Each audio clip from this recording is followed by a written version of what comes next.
estruturais. Grande parte dos desalojados está na região. Para a gente ter agora acesso a atualizações sobre esse assunto, a gente conversa agora com o repórter Gabriel Lângaro. Ele que está em Blumenau, Santa Catarina, e traz mais atualizações para a gente. Gabriel, muito bom dia, seja bem-vindo. A situação melhorou, a chuva diminuiu. Atualiza tudo para a gente. Muito bom dia. Oi, Ítalo, bom dia para você, a todos que estão nos acompanhando. O cenário é de reconstrução aqui em toda Santa Catarina, né? Pelo menos 32 cidades foram afetadas pelas fortes chuvas que atingem aqui o estado de Santa Catarina desde o último sábado. Estamos sob a influência de um ciclone extratropical que se formou então no estado do Paraná e também no sudeste do país e veio aqui para o estado de Santa Catarina, deixando então esses rastros de destruições por algumas cidades aqui de Santa Catarina. 32 cidades, municípios foram afetados. Isso começou no sábado, né? Um granizo atingiu algumas cidades, inclusive algumas imagens que circulam aí pelas redes sociais mostram o tamanho do granizo, né? Que em alguns pontos, algumas cidades chegam ao tamanho de um ovo. Né? Em Ibirama, cidade aqui da região do Alto Vale do Itajaí, a prefeitura iniciou ainda no domingo a distribuição de telhas, a distribuição de lonas para as casas que foram afetadas, destelhadas por essas fortes chuvas. Foram pelo menos 77 casas que precisaram desse auxílio da Defesa Civil Estadual através da Prefeitura de Ibirama, que decretou, inclusive, a situação de emergência logo no dia seguinte, logo no domingo, válido pelos próximos 6 meses. Um pouquinho à frente ali de Ibirama, tem o município de Lontras, que fica na mesma região. Lontras, a maior parte afetada foi a área rural, né?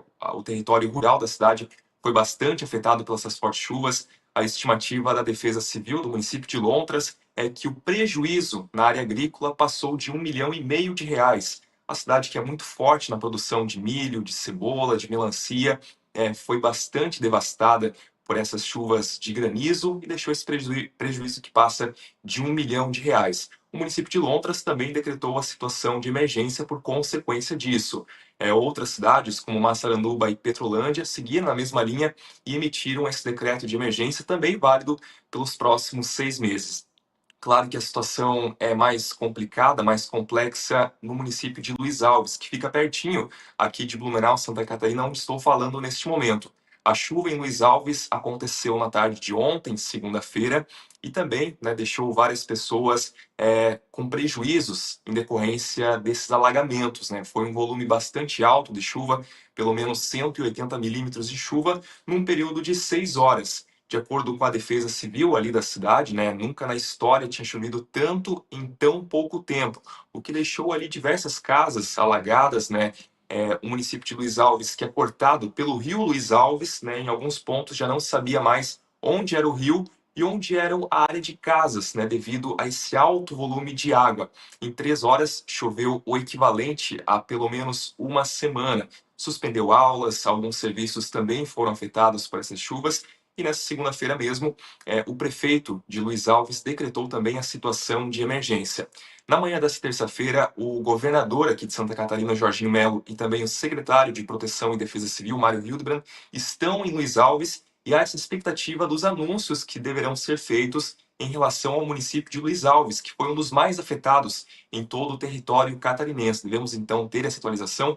Não há uma expectativa, até então, de um decreto de emergência válido para todo o território catarinense, embora isso deve ser anunciado pelo próprio governador Jorginho Melo à medida em que as horas vão passando e os municípios vão contabilizando seus estragos em decorrência dessas chuvas. Em Joinville, também 8 pessoas ficaram desabrigadas, 100 desalojados e 200 casas foram afetadas. Em Balneário e Barra do Sul, também 100 pessoas ficaram desalojadas.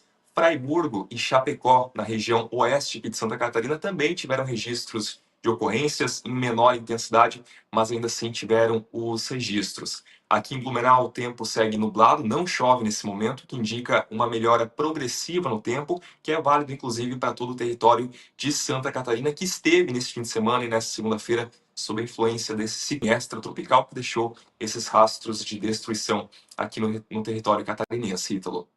É isso, situação muito delicada na região sul. Há 3 semanas a gente falava de um tornado, né, que destruiu uma cidade no Paraná. E agora falando sobre essas fortes chuvas em Santa Catarina, né? Nesse momento realmente em que a temperatura diminui na região sul, né? Frentes frias chegando aí e deixando essa situação climática bem estável. Claro que daqui a gente torce para que não haja mortes, né? E para que todas essas pessoas fiquem aí em um local seguro. Gabriel Lângaro aqui com a gente, a quem eu agradeço muito a participação e a todas essas informações que você compartilhou aqui com a gente. Gabriel, espaço aberto, né, para, em caso aí de novas informações, você entrar aqui ao vivo com a gente. Forte abraço, até a próxima.